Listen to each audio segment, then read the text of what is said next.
All right, awesome. Now, Sean, I'm not sure if you know about our podcast and how we do things around here, but anytime we get a guest like yourself, we got to do the over the top intro because we I love love your it. work, we love what you do. So, if you don't mind, give me a quick second. Absolutely. Ladies and gentlemen, my next guest is a renowned writer, producer, director. His latest project, American Outlaws, is currently available in select theaters and streaming services near you. He is also known for his former projects such as Burning, Breaking for Whales, and a small horror movie named Albino Farm that proved to be more than just a job, but something that will change his very life to this day. Ladies and gentlemen, the former New Year's baby, Sean McEwen, welcome to the podcast. Woo! Oh my God, that is the best intro I've ever got in my life. I'm out. Microphone drop. I'll never do another interview again because nothing will live up to that. So thank you. Look, brother, it's so good to meet you, Sam. Thank you for your time.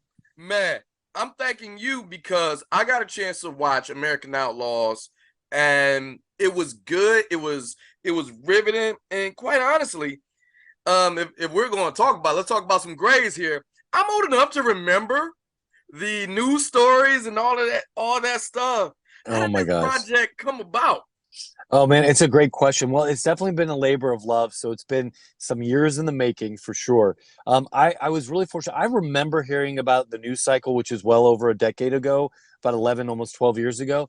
But like a lot of news cycles, Sam, the stuff comes and goes. Like it catches the zeitgeist and then it's on to the next thing. But I recall that. But then I was actually a dear producing friend of mine handed me this GQ article by this award-winning writer journalist named Kathy Dobie. Um, and the article was an in-depth look at everything that occurred for this crime spree with these three siblings. And I was blown away by the article because it read very cinematically, and also you realize, Sam, that through the sieve of the media and these kind of sound bites of it all, the full story wasn't painted at all. So sorry brother. So the full story wasn't painted at all. And when you start to dive a little deeper, because Kathy had gotten to connect with the real siblings, then it just opened up. There was so much more to the story than was being portrayed through the sieve of the media. So all that to say that when from there I ended up getting the rights to the article, we started developing it, but I reached out immediately to the actual three siblings. The story is based on these two brothers and a sister named Ryan Lee Grace and Dylan Doherty. They were living in Central Florida at the time. They had roots to where I'm from, so I had a connection to that in the Arkansas, kind of Missouri, kind of Ozark area. Oh yeah. And so they kind of brought those kind of cultural sensibilities to, what they did and how they kind of, operated, if you will. And long story short, though, as writers, as we do sometimes, you go down the rabbit hole of like, okay, now I'm going to reach out to them and see if I can connect, and if there's a way to find out more, and to also see if this is something that we could, work with them on from a development standpoint. And when it worked out, like I ended up kind of, I guess, ingratiating myself to them, garnering their trust, getting to know them, and eventually, they were willing to, like, tell more of the story, and that really impacted, the movie in a way. And you said a few things that kind of stuck out when you said some things weren't covered by the media, and plus you got their sides. What were some of the things that you found out that wasn't exactly covered? Well, Because well, yeah, no, great question. So through the lens of the media, it was like these are these wild, methed out hillbillies, and they're like in shootouts with the police, and they're robbing banks, and they're going to come to a town near yours and cause havoc. And look, they were robbing banks, and they did get in a shootout with the cops. What was interesting about the story when you really dove deep into it, and this is not to make an excuse. I want to be very clear and careful here that my approach to this wasn't to all of a sudden take these kids, I call them kids, and turn them into like these heroes and these anti-heroes that are like, oh, they're just misunderstood and it's okay what they did. It's not that. But I think it's the exploration, Sam, of like the purposeful ambiguity of it all. Like there's the gray part of it. Like sounds like the good guys are wearing black right. hats and the bad guys wearing, are the good guys wearing white hats, they get bad guys wearing black hats, kind of a thing. It's the in between. So I think for me, I started to get to understand and recognize that for example, when they got in that shoot, when they shot at the police officer that was chasing them the first time, that Dylan, and this is not a good thing, it's not acceptable news, his idea was, I'm not going to shoot and try to hurt the guy. I'm going to shoot out his tire so he'll stop chasing us because I want to protect my brother who's in a lot of trouble here and all that. Well, listen, you can't shoot at a cop because somebody could get hurt or get killed, and you're not going to be in big trouble and do a lot of time in prison and deserve to, sure. But what was interesting about that was, again, there was this, as askew as it was, and there's a lot of these examples throughout the movie and throughout the story about this kind of, as askew as it was, this kind of moral compass, if you will, of Yep. right and wrong, and them trying to do the right thing, and yes, making bad decisions. And again, do they deserve to be in prison? Yes. Do they know now they deserve to be in prison? Yes, they do. But also, you can make this kind of case, Sam, that through sort of the systemic failure of society as a whole, that we failed even them as kids, and in a way, like they're doing all this time, 35 years apiece in prison, and there's people that the argument can be made. Not saying I'm a judge, I'm not a judge and Right, jury, right. but it can be made that they're doing a lot of time, and people have done a lot worse and gotten a lot less time. But again, it's that system failing them. So that seemed very interesting to me to explore all of that. Now, here's what's interesting. I'm glad you brought that up because this film, and I'm picking my words very carefully so I don't spoil anything, but there is a level of the flawed nature of whether it be the characters themselves and the legal system that plays a part because Corey Hardrick's character Mm-hmm. acts as I'm picking my words very, I don't want to spoil anything, as this moral compass, almost Yeah. like whenever something happens that can go either way, he shows up and like, hold up, wait, that something about this don't seem right. Was that Yeah. deliberate or was Yeah, it just for sure. I think in a way and latently, not that it hits you over the head with this, it kind of represents a generational thing as Mhm. well. Meaning, like, you got these, I keep calling them kids. They were in their early 20s. Like, actually, Ryan was 19, and the rest were in their early 20s at the time. Um, you've got them doing these extreme things, obviously, and breaking the law and getting a lot of attention and a lot of wild activity to say, and dangerous activity to say the least.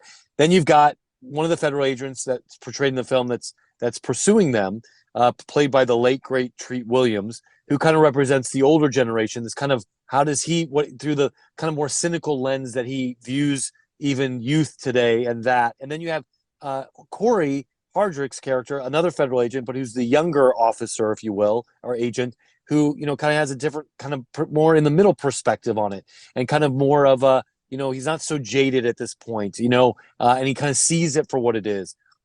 And I think that was important to represent kind of all the voices, because what I wanted to do, Sam, was not necessarily like go, hey, listen, I want you to think this. I hope it would just provoke conversation, and that when people realize kind of the fiery conclusion this whole thing comes to, they can make up their own kind of determination on how they feel about all of the different sides of this kind of discussion and argument, if you will. you're right. And when you are doing something, I guess based on a true story, and there is a underlying narrative of that, how important is it to get all of the facts correct and let the people decide? Yeah, I think that, being audiences are quite savvy, obviously. And when you're doing, something that's based on a true story, I think you do owe it to the audience, because if you're purporting yourself to that, to be as accurate as humanly possible. So I was very careful to do that. That was extremely important to do. It almost becomes like, you almost become like, and I'm not, but like an investigative journalist in your own right, because it is about the facts and finding out what happened. But at the same time, to be very transparent here, you're telling a story that essentially took place over at least a week and a half period, almost 2 weeks, and you're condensing it to an hour and a half to an hour and 40 minutes.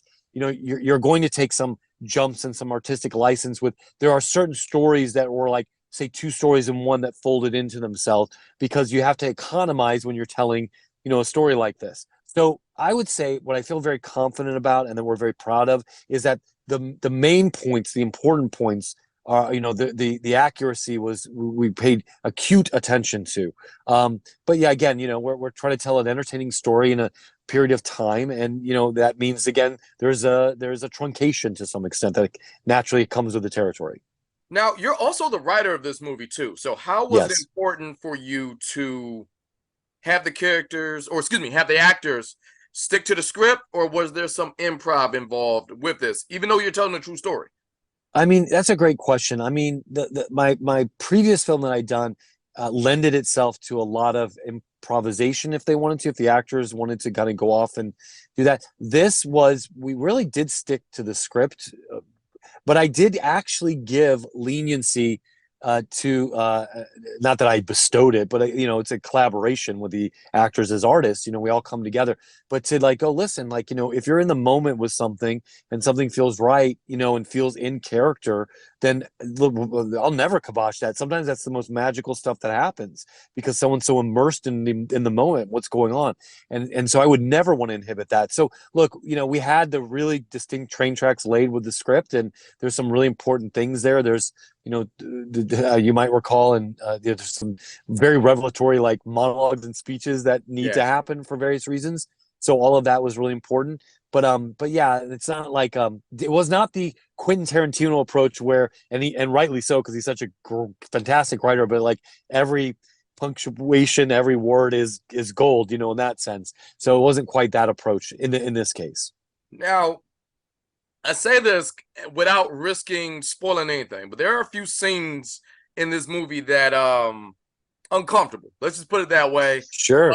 I.e. the used car lot scene. Let's just put it Sure, that way. absolutely.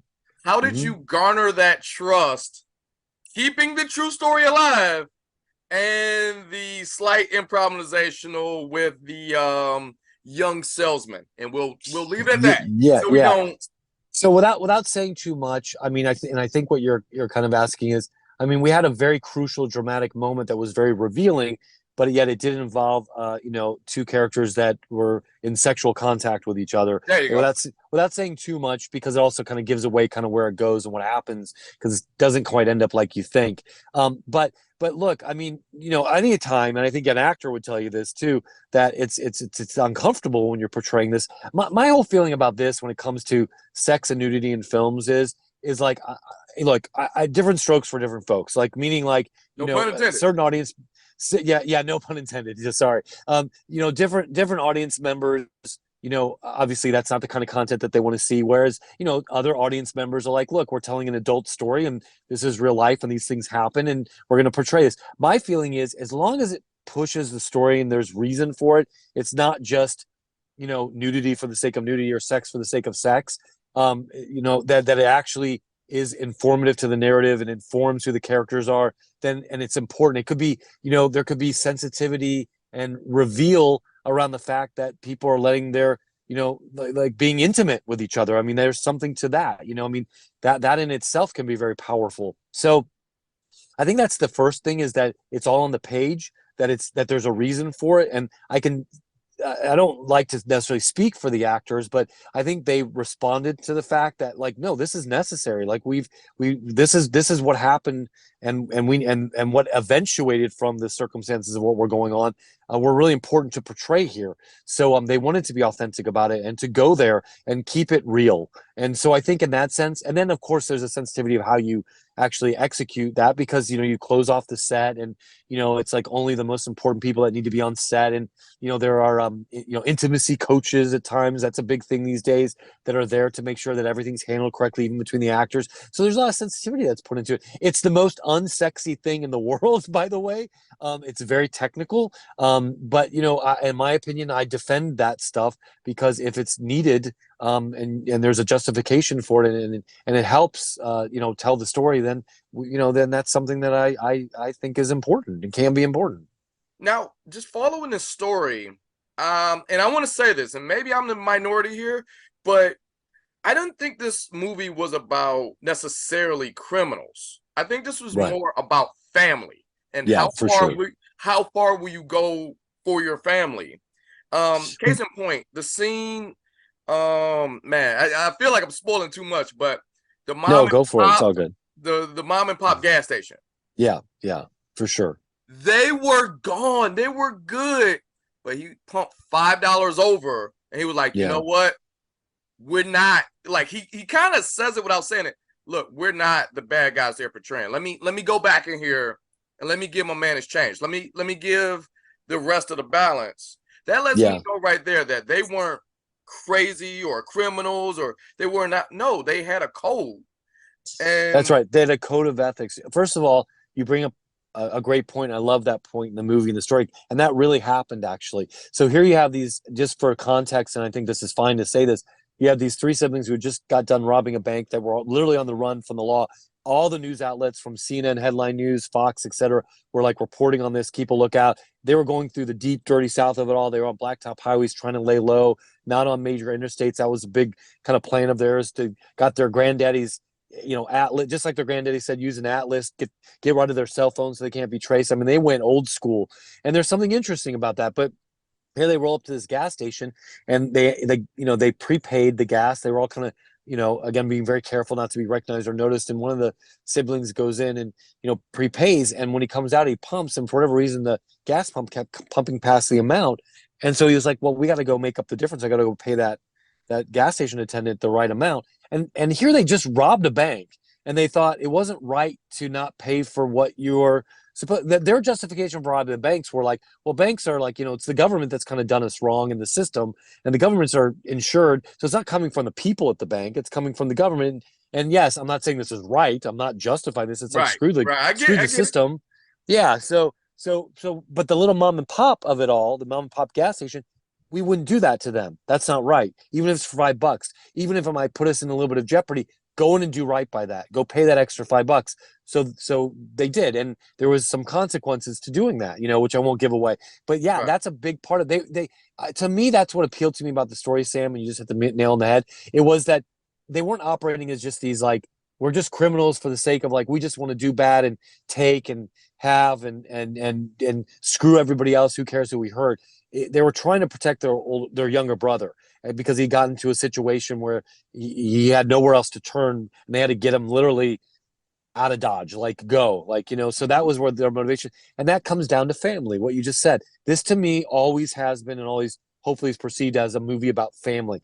Doesn't mean every decision that's made is the right decision, but it is about that. What would you do to protect your family? And they were very extreme in what they would do, and that's what we're exploring. Now, you've talked to the family. Did you keep tabs on them and let them know about the process? Or, for starters, how did they feel about you making a film about this as a whole? I mean, I think, no, I actually talk to all of them still to this day on a regular basis. Like, I mean, it's not easy because of, the prison system and stuff, how that works. But, I get phone calls and talk to them. I've done video visits, and I actually originally went down and visited each of them prior to production, in each three separate federal prisons, which was a crazy experience in itself, because it felt important to get eyeball to eyeball with them, to really understand who they were as people. And what's the best way to do that but be, in their presence and looking them in the eye. So yeah, it's still to this day I keep in touch. And look, I obviously they were okay with this because they were very supportive, and I think they felt the importance of their story being told. And I do think that they get it. They understand that I wasn't going to make them look like these heroes that did nothing wrong and just they were the victims here. I said I had to tell the story of the real story, which means you guys, excuse my French, you guys effed up. Like, you made some mistakes and stuff, Right. like bad ones, that people really could have died. People could have lost family members from this. But I think what's interesting about this, and I love these kind of stories and characters personally, and it seems to be audiences respond to the Walter Whites of the world and the Tony Sopranos, these Oh, yeah. characters that you really, you understand them and you like them, even though they're doing not good things. But that's kind of life. That's the complexity of life. We can all, almost in a weird way, maybe not on those extremes, but kind of relate to that stuff.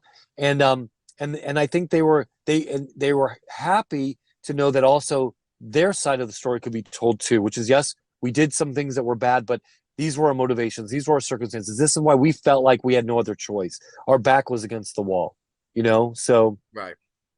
yeah. Now, the prison system being what it is, I'm going to ask, this is kind of a two-part question. Do you Yeah. know if they've seen the movie? Yes. And they have. Oh, okay, great, No, great. no, they had no. Sorry, I meant to say yes. That's a great question. Sorry, they have not, Okay. and actually, they would not be allowed to, as far as I've been able to tell, because we've inquired, because the content in the movie and because it's about, it could be misinterpreted as a glorification of violence, because there's gunplay in it, because that's what really happened. There's Yeah. robbing. There's some sexual content and stuff, and that's a no. So that wouldn't be allowed. So at this point, no. Um, uh, I can say that there has been a way that they've seen at least the trailer, but I Okay, won't expand on that any more than that. and that's fair. So, That okay. that's But that's they seen the trailer and I, they like the trailer a lot. Yeah. okay. But All they right. Well, know, that was my second question. but here's something interesting too. I have literally taken them through on calls, and this is right before we started shooting and et cetera, through the whole script basically. I didn't Okay. like physically like read them the script, but I walked them through, you know, point to point on what the action that unfolded and the through line and everything. So yeah, that I thought that was kind of interesting to have to do that. All right. So you answered my second part of the question because I always want to know, especially when you're portraying someone that's real. Now here, there's a little I want to say 2B. 2B part of that second part. There are, as people, we have a bit of vanity to us.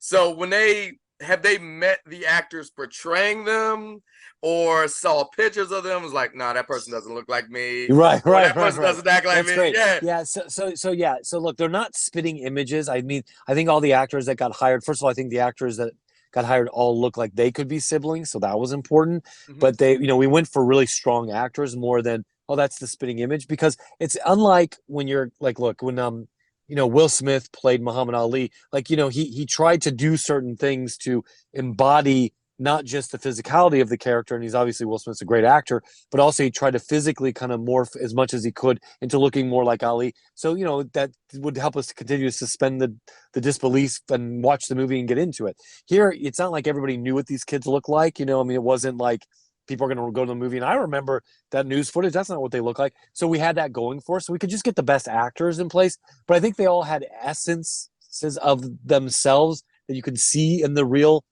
Doherty siblings. Mm-hmm. But yes, so no, they've never met in person, but they've all spoken to each other on the phone. Okay. That was really important and got to know each other that way, which was really great for the actors. And again, not to speak for actors, but actors tend to love that when they're playing real people and they can actually connect with them. They find that invaluable. So that was a wonderful experience for many reasons and very moving too. I remember Sam Strike, who played the younger brother Ryan. He said it was so surreal to have like really because he dove into the part so much and knew the script backwards and forward. And he was getting ready to shoot. This was right before we started production. We were in pre-production, and the actors were on location down in Louisiana where we were shooting the majority of the film. And he got that call, and Ryan had scheduled to call him, and the real Ryan. And he said it was so weird to talk to him because he's like, I thought I knew this guy. And then that also blew all that out of the window because as much as as the director, described to him who Ryan was, it was on the page, like talking to him was a whole different story. And that helped so much. Oh man, because I mean, I want to ask that because I would imagine, and we've all had this. You are a movie director, like, hey, who would portray me in the movie? And then you have this list, and Yeah, then does the list match who you are as sure. a person? Now, Yeah. you have been showing this off not just to people like myself, but you've been receiving whale receptions at festivals and stuff. How is that making you feel where you just kind of like, okay, I'm gonna give you this story that you guys already know, but here it is. When you get that warmer, that reception from the festivals, how does that make you feel just personally or Oh, overall I with mean, this listen, project? I mean, everyone loves, to have their work acknowledged in some fashion and that people responded to it and feel like it's good. I think that uh, it's wonderful, but I think even more than that, and not to sound like the canned answer that you're supposed to give, but Mhm. the great thing about festivals and the kind of awards experience is that you get to connect with other filmmakers and other people in the community that are really into cinema and film. So they're there for the right, like really great positive reasons.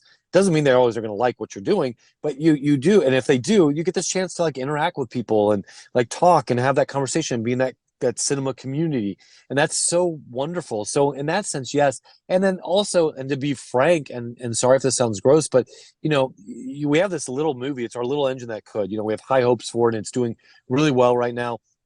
But you want to bring attention to it because it's hard out there these days. Movies even getting to the theaters, it's almost doesn't happen unless you're a big Marvel film, and God bless them, that's great. So you these things help to bring attention and positive attention to it. So that's it's necessary.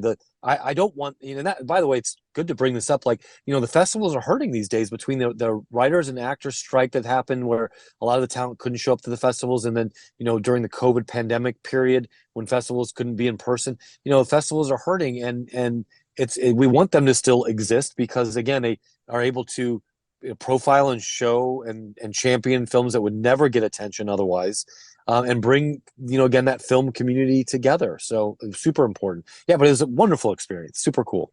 All right. Well, I know we're up against it, so I got two more questions. Sure. For starters, if you had to just pinpoint American Outlaws, what did you want the audience to receive from this film?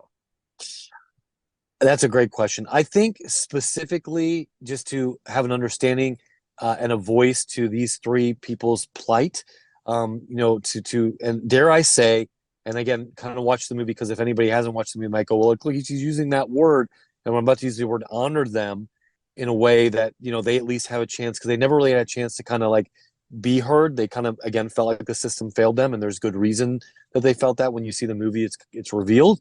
I think that's important. But I think the bigger picture of it is like, look, Sam, I mean, I don't know where you're based, but, I lived in Los Angeles for years. I now live in Tennessee. There's a I'm in big Detroit. part of, you're in Detroit. So yeah, I've shot a movie in Detroit before. It's a great Yeah. place. A lot of the country is underrepresented. This is not to politicize anything. It's just a fact. I mean, you can see these things, and there are people in these areas who feel very disenfranchised, very like, not represented, not listened to. And the argument can be made, and it's just for exploration and conversation and to provoke conversation, is that, what happens when you don't pay attention to people that do want to have a voice, to feel like they deserve a voice, but you don't give them a voice, and they feel like the system is failing them, then there's problems that occur from that. And that's not a threat. It is a reality that we are seeing more and more and dealing with. And I think to me, it's just another, again, lens to kind of view that through and to maybe provoke, healthy conversation. Okay. And my last one, which is very obligatory, but I got to do it. I love this one so much.